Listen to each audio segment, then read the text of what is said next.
If pro wrestling blurs the lines between reality and fiction, we all win. Usually. Sometimes it goes bad, but when you can stop and think, wait, is this real? Everyone is happy. Wrestling has got you and you can enjoy the ride into the station of dreams. Whatever that may be. It's even more important today given how much we as fans know, but that also means it's even harder to pull off. What do you do to convince the asshole that knows everything that they've got it wrong? It's why it really is an art form and a special kind of con where both parties are actually winning. It's a shame it doesn't happen more often than it does. But I'm Simon from WhatCulture and this is 10 jaw-dropping times WWE blurred the lines. But before we begin, don't forget to subscribe to stay notified. Ding, ding, done. Number 10, Brock Lesnar's return. When Lesnar returned to the WWE in April 2012, it marked the end of an 8-year hiatus, and it's safe to say that plenty had changed since we'd last seen him in action. After a brief stint wrestling in Japan, he turned his attention to the world of legitimate MMA, where he'd become the UFC heavyweight champion of the world. So rather than simply bring back the Lesnar we've been used to seeing in 2004, the WWE drastically changed his character and fully embraced what he'd done. Gone were most of Lesnar's power moves, being replaced by mixed martial arts inspired takedown strikes and ground and pound attacks. It made for a far more realistic looking style, not least because we started seeing Lesnar busting opponents open the hard way. John Cena was his first victim, taking one of those raking elbows in the early goings of their Extreme Rules match, leaving fans wondering whether or not Lesnar was fighting him for real. It felt special. Obviously this was all a ruse as Cena won, and that was stupid, but the uncertainty created by acknowledging Lesnar's recent past was an awesome way to blur the lines and ramp up the excitement surrounding a big return that at one point was never going to happen.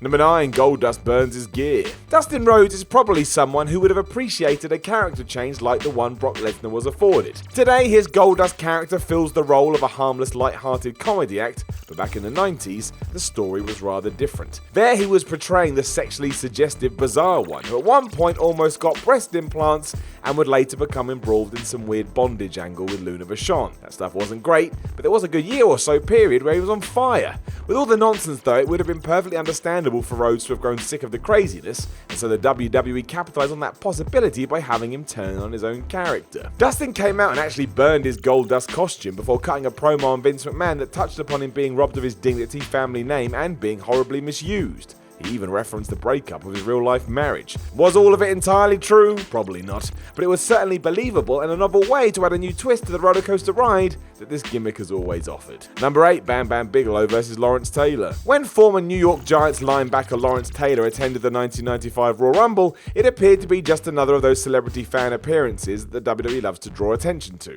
which of course is the reason why they do it. But after Bam Bam Bigelow and his partner Tatanka were beaten in their tag team championship bout, matters got a little out of hand. Bigelow clearly didn't take his defeat well, remaining at ringside after the match to give various members of the crowd a piece of his frustrated mind. Soon his rage reached Taylor, who was giggling in the front row. Further words ensued before Taylor tried to calm the situation by offering a friendly handshake, but Bam Bam shockingly responded by shoving him to the ground. What made this one so great is that Vince McMahon on commentary had suggested we were supposed to cut to a backstage segment, but that was cancelled in light of this interaction. That, but Taylor acted really well. He seemed mad. It soon became apparent this was staged because, they had a match at WrestleMania, but it was a great template into how to use celebrities in wrestling. Number 7, Shawn Michaels collapses. In a seemingly routine match on Raw in November of 1995, Shawn Michaels shockingly collapsed before the conclusion of his fight against Owen Hart. After tossing Owen out of the ring, Michaels paused to raise his hand to his head before passing out. Again, McMahon was great on commentary here, leaving an awkwardly long pause before muttering, "Go to black," and rolling to commercial. Upon returning to the action, McMahon was in the ring alongside medical staff and oxygen tanks, with Michaels still lying motionless. Add in the fact that he'd been jumped by a guy in a bar in New York just a few weeks prior, and there was genuine concern that something was seriously wrong with Shawn. In reality, the injury had been feigned so that Michaels could take some time off to heal. No one knew that at the time. He would make his triumphant return at the 96 Royal Rumble before going on to victory at WrestleMania, and that was made all the more special because of this. It's hard to muck around with such ideas today because of how serious concussions are, but it's the small touches such as McMahon breaking the fourth wall. It's gold that could and should come back. Number 6, the RADICALZ debut. During the Invasion storyline of 2001, when WCW guys started appearing on WWE programming, it wasn't really all that believable. Everyone knew that Vince McMahon had purchased matches of the competition, so it's not like these guys were just showing up. Just over a year prior though, that case had been rather different. World Championship Wrestling was still very much in operation, so it was a massive surprise when 4 of their wrestlers arrived on Raw. Perry Saturn, Dean Malenko, Eddie Guerrero and Chris Benoit were seemingly attending the show as fans. Their spot in the front row made them sitting ducks for Road Dogg, who took a swipe at Benoit, resulting in a big brawl that ended with the RADICALZ standing tall. The realism was helped by the fact just 2 weeks prior Benoit had been competing for and winning the WCW Championship had sold out. This is why the Monday Night Wars were so good. That they headed back to the locker room afterwards was a bit stupid, but forget that. For a moment, it actually seemed like the WCW lads were taking over. Number 5, Joey Styles' Raw promo. Promos are often the perfect time to blur those lines between fiction and reality, and we got a brilliant example of why that's the case when Joey Styles was let loose with the mic on Raw in 2006. The commentator was given time to air some grievances surrounding the company before closing the promo by announcing he was gonna quit.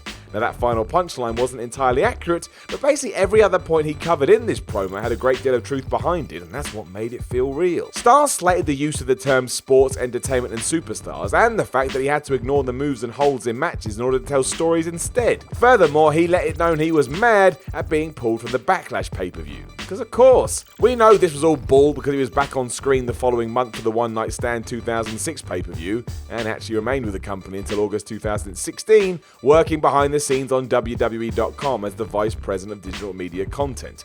Nonetheless, the principles on which this monologue were based were certainly rather more genuine and makes you wonder why Vince decided this was the moment we should unleash some hard truths. There's no rhyme or reason to it, even though it usually works. Number 4, CM Punk's Pipe Bomb. Because of course, right? How many people did you message when this happened, and how many people got in touch with you as lap fans returned to the WWE, all because of the words that had spewed from CM Punk's mouth? The tirade was so significant that it popularized the term pipe bomb and became the basis for one of the greatest angles in recent WWE history. Much like Joey Styles beforehand, Punk was given the chance to go out on Raw with a live microphone and just get things off his chest. That included how sick it made him that The Rock would be headlining WrestleMania, and that the company might be better off once Vince McMahon was dead. Harsh, but it was all used to underline the fact he would be quitting WWE in just 2 weeks' time. Again, that part wasn't entirely true, but the content of his promo was, and given that at one stage throughout this Punk really did think he was out the door, a lot of it was probably just shooting from the hip. Number 3, Matt Hardy vs Edge. While that CM Punk saga from 2011 was based on the possibility of him leaving, with Matt Hardy and Edge, we had a feud that was very much inspired by something that was very real. Too real almost. Let's catch up. In 2005, Matt Hardy's relationship with Lita ended after she had an affair with Edge. Circumstances then saw Hardy released from the WWE, but he soon found his way back into the fold when it was decided that this love triangle would be used as an on-screen storyline.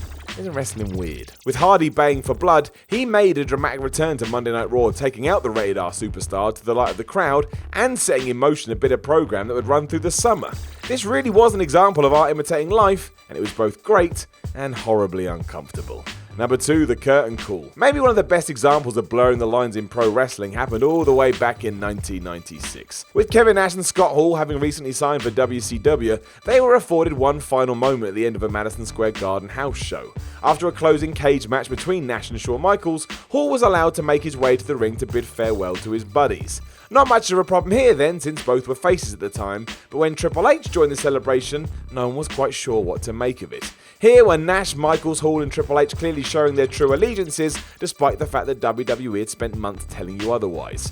For many fans, this was their earliest glimpse of the true workings of pro wrestling, although admittedly it likely wasn't supposed to be common knowledge given that it went down away from the cameras. Regardless, this was huge in the mid-90s, hence why we're still talking about it today. It was like someone took kayfabe, threw it into the wall, and then took a massive crap on it. Number 1, the Montreal Screwjob. We've referred to blurring the lines a lot throughout this list, but what happened at Survivor Series 1997 was just life happening in front of your eyes. You know the drill by now. Bret Hart versus Shawn Michaels, WWE Championship, not actually pro wrestling.